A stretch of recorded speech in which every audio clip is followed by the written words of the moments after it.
school teacher who admitted to having sex with one of her 13-year-old students may be planning to work with kids again. News 13 has learned that she's back in school to get her degree in social work. Here's News 13's Alex Tomlin. Christy Sanchez Trujillo. Ring a bell?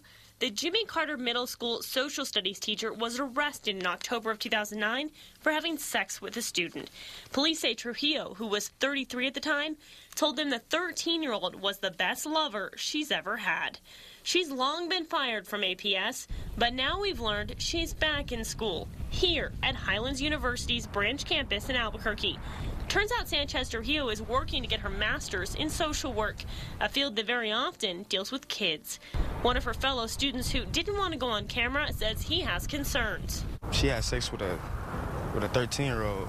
I mean, you don't find a middle school teacher having sex with a 13-year-old. That's kind of like unethical. But other students? I believe most people do deserve a second chance. I'm not one to judge, so I'm just hoping that the screening process is adequate enough to allow her that second chance. Sanchez Trujillo has not been convicted in the rape case. Her trial is scheduled for July. But we've learned the prosecutor will offer a plea deal to the former teacher.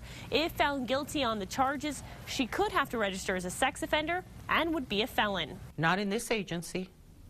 Not going to happen. The new CYFD secretary says hiring a sex offender would be a major liability. Social work is a wide field, and perhaps there's an agency out there that would hire her. But CYFD is not going to hire her. Any conviction could also quash her chances of finishing her master's, at least from Highlands.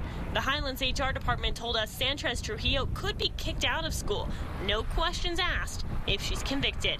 Alex Tomlin, KRQE News 13.